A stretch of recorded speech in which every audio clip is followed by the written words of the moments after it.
Hello et bienvenue dans État d'âme, un podcast où l'on parle d'entrepreneuriat comme on le vit vraiment, avec authenticité, conscience et alignement. Je suis Éléonore, consultante en marketing et en communication digitale, coach et formatrice, et ici je partage mes coulisses, mes transitions, mes prises de conscience et tout ce que signifie entreprendre en restant profondément soi. État d'âme, c'est un espace simple, sincère, vrai, pour donner du sens à ce qu'on crée.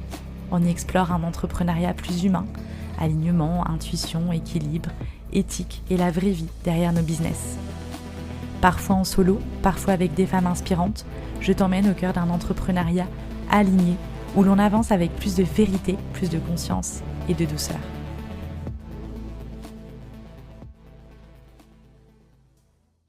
Hello, je suis ravie de vous retrouver pour ce nouvel épisode et aujourd'hui on continue notre série stratégie et cette fois on va parler d'un sujet central, la stratégie de communication. Si vous avez écouté l'épisode précédent, on a travaillé ensemble vos stratégies business, votre positionnement, vos offres, votre modèle économique et votre organisation. Mais maintenant que les bases sont posées, il y a une question essentielle. Comment faire connaître tout ça aux bonnes personnes? Ça, c'est exactement le rôle de votre stratégie de communication. Définir une stratégie de communication, c'est pas poster plus, c'est pas être partout, c'est pas suivre toutes les trends Instagram, c'est arrêter de communiquer au hasard, c'est clarifier son message, c'est choisir les bons canaux et c'est construire une communication qui va attirer les bons clients sans vous épuiser. Si aujourd'hui votre communication ne fonctionne pas comme vous le voudriez, le problème, c'est pas forcément un manque de contenu. Le problème, c'est souvent un manque de clarté. Parce qu'une bonne communication, elle commence bien avant les réseaux sociaux, bien avant les flyers et bien avant les campagnes publicitaires. Elle commence par se poser les bonnes questions. Avant de parler un peu plus technique, j'aimerais bien que vous preniez un instant pour réfléchir à ça. Déjà, est-ce que votre communication, elle vous ressemble vraiment aujourd'hui? Est-ce que vous communiquez par stratégie ou par pression? Est-ce que ce que vous publiez attire les clients que vous avez vraiment envie d'accompagner? Et ça, c'est exactement les questions que je pose en début d'accompagnement à mes clients. Parce qu'en fait, tant que ces réponses, elles sont pas claires, aucune stratégie de communication, elle peut vraiment être efficace. Le premier pilier de votre stratégie de communication, c'est d'aller clarifier votre intention. Votre intention, en gros, quand vous communiquez, vous ne transmettez pas seulement un message, vous transmettez aussi une énergie. Et c'est cette énergie que vos clients ressentent, souvent de manière inconsciente. Pour ça, pour savoir un petit peu quelle est votre intention, quel est le message, quelle est l'énergie que vous voulez transmettre, vous pouvez vous poser ces questions. Pourquoi est-ce que vous avez envie de communiquer en 2026? Quels sont vos objectifs? Qu'est-ce que vous attendez réellement de votre communication? Comment est-ce que vous avez envie de vous sentir quand vous prenez la parole sur les réseaux sociaux ou ailleurs? Et pour vous donner un exemple très concret, de mon côté, je me suis posé aussi ces questions-là parce que évidemment, je suis la meilleure élève pour mettre en pratique ce que j'apprends à mes clients.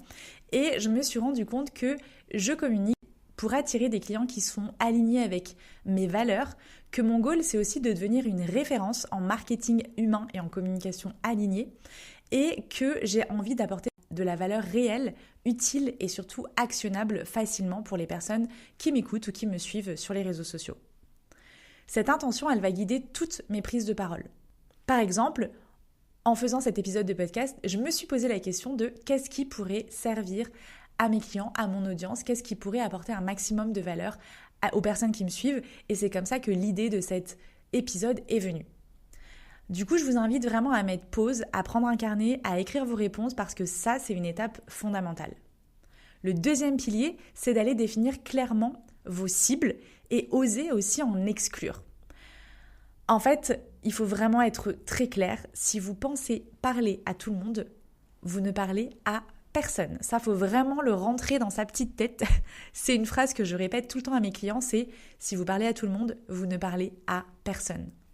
Pour moi, c'est beaucoup plus intéressant d'avoir une petite audience qui est vraiment alignée plutôt qu'une grande audience qui est floue et qui finalement ne travaillera jamais avec vous.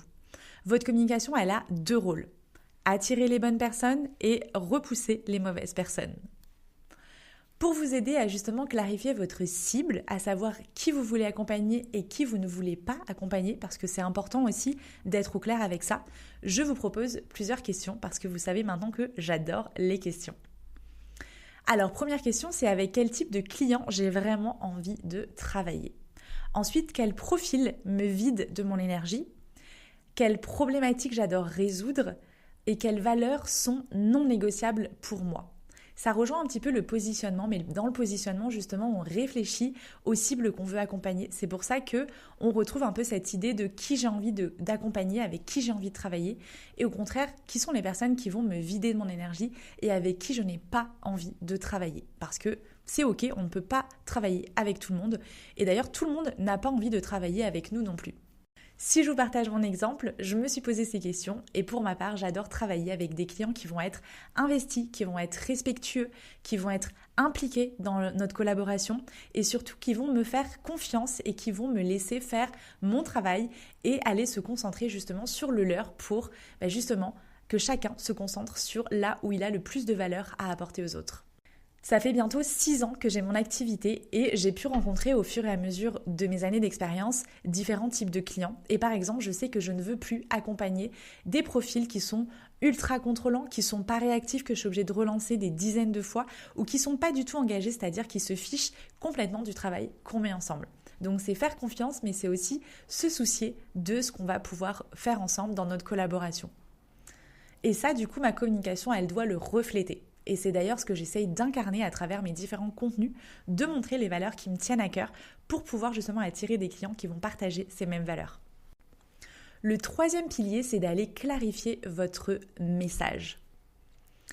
Votre communication, elle doit avoir un fil rouge et ce fil rouge, ça va être le message de fond que vous allez transmettre à travers tous les contenus que vous allez créer.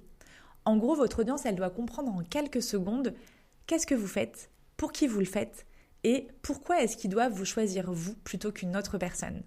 Pour vous aider justement à aller définir votre message clé, votre fil rouge, le message qui va venir justement définir tous vos contenus derrière, je vous invite à vous poser ces quelques questions, comme par exemple, comment est-ce que vous pouvez expliquer ce que vous faites en une phrase ?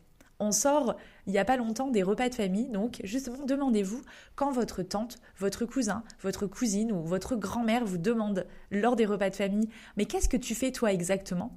Comment est-ce que vous arrivez à expliquer ça simplement en une phrase ? Ou si je prends mon exemple, si je veux expliquer à ma fille de 4 ans qu'est-ce que je fais exactement, quels mots je vais utiliser et comment est-ce que je vais pouvoir lui expliquer simplement. Vous pouvez aussi vous demander quels sont les vrais problèmes de mes clients.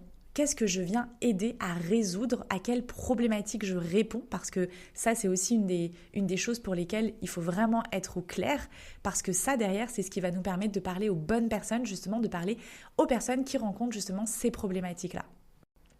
Et ensuite demandez-vous, qu'est-ce qui me différencie profondément des autres ? Ça peut être une approche, ça peut être une posture, ça peut être des valeurs, ça peut être en fait tout ce qui vous rend unique par rapport à l'expérience que vous avez vécue, à ce que vous avez aux compétences que vous avez apprises et surtout à votre vision du monde, à votre mission et au pourquoi vous faites ce que vous faites aujourd'hui.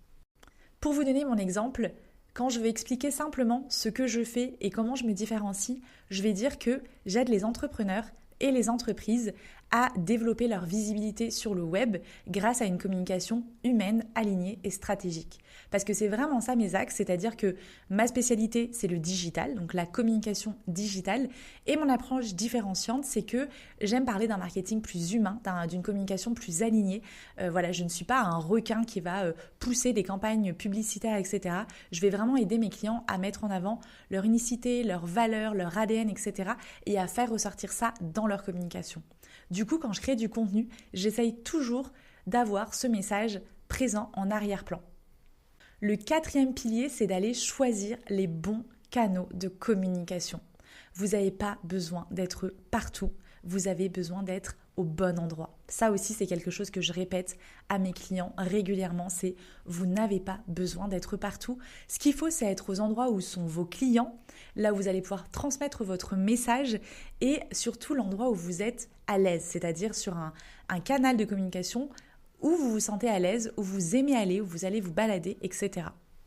Pour ça, vous pouvez choisir tout simplement un canal principal, donc le canal prioritaire sur lequel vous allez communiquer énormément, et un canal secondaire, c'est-à-dire un canal sur lequel vous allez aller pour diffuser d'autres types de contenus, mais peut-être un petit peu plus pour expérimenter, essayer, vous amuser, etc. De mon côté, mon canal principal, c'est LinkedIn et mon canal secondaire, c'est Instagram. Et mon podcast, il vient nourrir l'ensemble de ma communication, c'est-à-dire que quand je crée un épisode de podcast, ça va être un pilier dans ma communication et derrière, je vais aller créer des contenus différents sur LinkedIn et sur Instagram en partant de ce podcast. Et du coup, ça me permet de créer beaucoup plus de contenu que si je devais réinventer à chaque fois un nouveau contenu. Je pars de mon épisode de podcast et j'en fais différents types de contenus pour les canaux que j'ai choisis sur lesquels je communique. Pour vous aider à choisir vos canaux de communication idéal, donc je rappelle un principal et un secondaire, je vous invite à vous poser ces questions-là, c'est-à-dire où se trouvent réellement vos clients. Est-ce qu'ils sont plutôt sur Facebook, sur Instagram, sur LinkedIn, sur TikTok? Enfin voilà, posez-vous ces questions-là. Ensuite, sur quel canal est-ce que vous prenez le plus de plaisir à communiquer? Si vous détestez LinkedIn par exemple, il va falloir travailler si vraiment c'est l'endroit sur lequel se trouvent vos clients. Il va falloir prendre sur vous, travailler sur vous pour aller aimer ce réseau social parce que si vous n'aimez pas un réseau social, ça va être compliqué de communiquer dessus de façon régulière.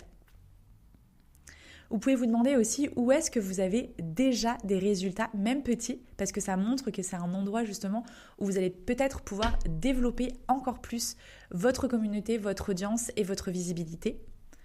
Et surtout, demandez-vous où est-ce que vous êtes prêt à investir sur la durée. Parce que la clé d'une communication réussie, et ça c'est pareil, c'est quelque chose que je répète tout le temps à mes clients, c'est la régularité. Donc allez à un endroit où vous savez que vous allez réussir à tenir le rythme parce que ça sert à rien d'aller dans un endroit, sur un canal de communication où en fait vous allez communiquer pendant 3 mois et après ça va vous saouler. Ça vraiment, ça ne sert à rien. Donc allez dans un endroit, sur un canal que vous aimez, que vous appréciez et où vous savez que vous allez pouvoir vous investir sur la durée pour avoir des résultats. Le 5e pilier, c'est d'aller définir vos piliers de contenu. Alors, les piliers de contenu, c'est quoi? C'est tout simplement les grandes thématiques sur lesquelles vous allez prendre la parole régulièrement. Définir des piliers de contenu, ça va vous permettre tout simplement d'éviter l'improvisation permanente et surtout d'aller équilibrer en même temps votre expertise, votre vision, votre personnalité et puis la vente aussi, parce que quand on communique, c'est bien pour vendre nos produits ou nos services et parler à nos clients cœur, nos clients cibles. Par exemple, mes piliers de contenu que j'ai définis au fur et à mesure du temps et des années qui sont passées, c'est le marketing mais avec cet aspect humain, la communication mais aussi avec ce côté alignement, l'entrepreneuriat en général parce que c'est vraiment un domaine que j'adore et dans lequel je m'éclate depuis bientôt 6 ans. Le bien-être parce que comme vous le savez, si vous me suivez depuis un moment, le bien-être est quelque chose qui compte énormément pour moi et c'est quelque chose que je mets toujours dans mes accompagnements et dans mon approche. Et puis les nouvelles technologies comme l'IA parce qu'aujourd'hui, c'est vraiment des choses qui sont obligatoires en fait encore plus dans nos métiers et les nouvelles technologies m'ont toujours passionnée. Comme l'humain. Voilà, c'est vraiment 2 axes complètement différents mais qui pour moi sont hyper complémentaires et l'un vient nourrir l'autre. Du coup, pour vous aider à définir vos piliers de contenu, je vais vous aider avec différentes questions comme sur quel sujet vous avez de la légitimité parce que c'est votre vision des choses, parce que c'est votre façon de travailler. De quoi est-ce que vous avez envie de parler mais sur la durée? Et surtout, quels contenus vont venir nourrir mon business? Parce que ça, c'est toujours quelque chose qu'il faut garder en tête, c'est que tous les contenus que vous allez créer, même si voilà, je viens y mettre du bien-être, je viens y mettre de l'entrepreneuriat, etc., il y a toujours le fil rouge de ce que j'ai à proposer à mes clients. Parce que ça, il faut toujours le garder en tête, c'est que ce que vous créez comme contenu, ça doit venir nourrir vos clients, ça doit venir nourrir votre business. Et ça, c'est vraiment la clé, c'est de réussir à lier en même temps vos passions, vos compétences avec votre business et les intérêts et les problématiques et les besoins de vos clients. Si vous arrivez à mixer tout ça, vous allez créer du contenu qui cartonne. Et le dernier pilier, ça va être le rythme parce que il faut, comme je vous le disais, tenir dans la durée. Donc en fait, si on se fixe un rythme qui n'est pas cohérent, qui n'est pas tenable sur la durée, ça sert à rien. Parce qu'une stratégie qui vous épuise, c'est pas du tout une bonne stratégie. L'idée, comme vous le savez, c'est de tenir le plus longtemps possible, tout en kiffant, évidemment. Donc pour ça, il va falloir tenir un rythme qui correspond à vos ressources, à vos besoins et à vos objectifs aussi. Il vaut mieux créer peu, mais créer bien et surtout être régulier sur la durée. Pour vous aider à définir un petit peu votre rythme, vous pouvez vous demander combien de contenu par semaine vous êtes capable de tenir. Quel format vous demande peut-être moins d'énergie? Comment est-ce que vous pouvez peut-être simplifier votre création de contenu? Ça, c'est les questions qui vont pouvoir vous aider justement à définir le rythme idéal pour vous, parce qu'encore une fois, il n'y a pas de rythme idéal pour tout le monde, vu que chacun est différent et unique avec des besoins, des objectifs qui sont complètement différents. De mon côté, j'ai trouvé un rythme que j'arrive à tenir sur la durée. C'est 2 posts LinkedIn par semaine, 1 post Instagram par semaine et un épisode de podcast tous les 15 jours. Alors, bien sûr qu'il y a des semaines où j'arrive pas à faire mes 2 posts sur LinkedIn. Bien sûr que des fois, tous les 15 jours, je n'arrive pas forcément à sortir mon podcast. Mais disons que c'est le rythme que je tiens 80% du temps. Et effectivement, 20% du temps, je suis une humaine, moi aussi évidemment. Et il y a des choses dans la vie qui arrivent qui font qu'on n'arrive pas. Il y a des urgences, il y a des choses professionnelles, il y a des voyages, il y a des vacances. Il y a des choses qui font qu'on n'arrive pas forcément à tenir ce rythme tout le temps. Mais ce qu'il faut se dire, c'est que je me concentre sur 80% du temps où je vais tenir ces objectifs-là et ce rythme-là. Et 20% du temps, je suis humaine et je peux louper un post de temps en temps. C'est pas grave si 80% du temps, le reste du temps, j'arrive à tenir justement ce rythme-là. Pour conclure, une stratégie de communication alignée, elle va reposer sur 6 piliers qui sont une intention claire, des cibles bien définies, un message fort, des canaux qui vont être bien choisis, des piliers de contenu cohérents et surtout un rythme qui va être tenable sur la durée. C'est exactement ce que je travaille avec mes clients en accompagnement stratégie de communication. Donc si vous sentez que votre message est flou, que vous communiquez beaucoup mais que vous n'avez pas forcément les bons résultats, que vous avez besoin d'un cadre clair, que vous avez envie d'un regard extérieur, moi je vous accompagne à travers des coachings et des accompagnements qui sont 100% sur mesure pour vous aider à développer votre communication de façon sereine et bien sûr alignée, parce que vous savez que c'est un petit peu mon mot-clé. Toutes les infos sont en description de l'épisode, vous pouvez retrouver toutes les infos sur mon site internet et d'ici là, prenez soin de vous parce que moi je vous dis à dans 15 jours pour un nouvel épisode. Ciao ciao.